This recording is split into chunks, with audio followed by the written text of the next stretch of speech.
ଭଲ ପାଉଥାଉ ତାହେଲେ ମୋତେ 50,000 ଟଙ୍କା ଦିଅ, ମୋର ନିହାତି ଦରକାର। ହେଲେ ମୁଁ ତ ଗରିବଟା, ଏତେ ଟଙ୍କା କୋଉଠୁ ଆଣିଥାନ୍ତି? ବାଧ୍ୟ କରି ମୁଁ ତାକୁ ଚୋରି କରି ଟଙ୍କା ଦେଲି। ଆଉ ସେଇ ଚୋରି କେସ୍ରେ ମୋତେ ପୋଲିସ ବାନ୍ଧି ନେଲା। ଆଉ ମୁଁ ଜେଲକୁ ଗଲା ପୂର୍ବରୁ ଏଇ ଝିଅ ମୋତେ କହିଥିଲା, ଚନ୍ଦନ ତୁମେ ଜେଲରୁ ଫେରିବା ପର୍ଯ୍ୟନ୍ତ ମୁଁ ତମକୁ ଅପେକ୍ଷା କରିଥିବି।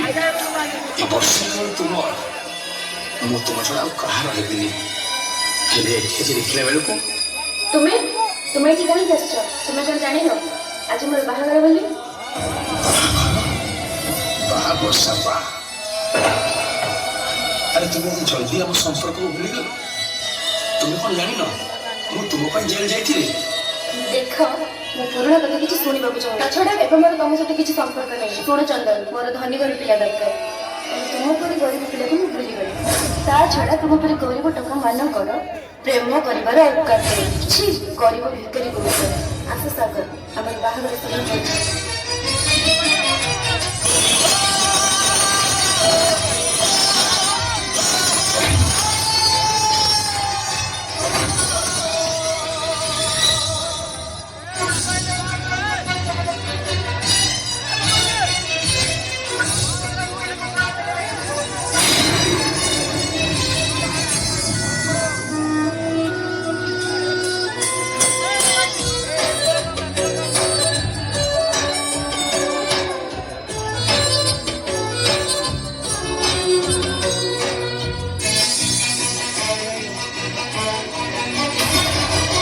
ଭଲ କଲୁ ରେ ପ୍ରେମ, ଭଲ କଲୁ ଭଲ କଲୁ।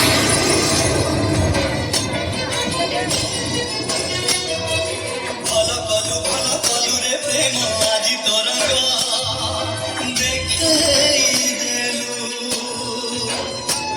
ଆଶା ନିରାଶା ଭରସା କରୁଣା ପରତେ ମତେ ସାଥି ଦେଲୁ। ବିନା ଚୁରିରେ ଜଳେଇ ଦେଲୁ। ଭଲ କଲୁ ଭଲ କଲୁ।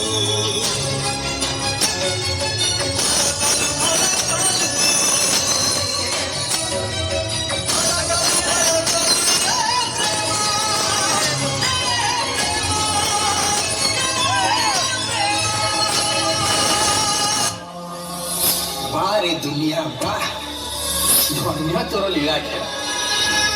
ଏଠି ଯଦି ଥରେ ଗୋଟେ ନାରୀ ଉପରେ ଅତ୍ୟାଚାର ହୁଏ ତାହେଲେ ସାଙ୍ଗେ ସାଙ୍ଗେ ସେ ପୁଅକୁ ସମସ୍ତେ ଦୋଷୀ ମାନନ୍ତି। ଆଉ ଯେତେବେଳେ ଗୋଟେ ପୁଅ ଉପରେ ଅତ୍ୟାଚାର ହୁଏ କେହି କିଛି ଶୁଣନ୍ତିନି। ଆଉ ଏ ନାରୀ ମାନଙ୍କୁ ଖାଲି ଗୋଟିଏ କଥା ପଚାରିବେ, ଆମ ମାନଙ୍କ ଉପରେ ଏତେ ଅତ୍ୟାଚାର କରି ତମମାନଙ୍କୁ କ'ଣ ଲାଭ ମିଳୁଛି? ତମେ କେବେ ଚିନ୍ତା କରିଛ? ତମେ ଆମକୁ ପ୍ରେମ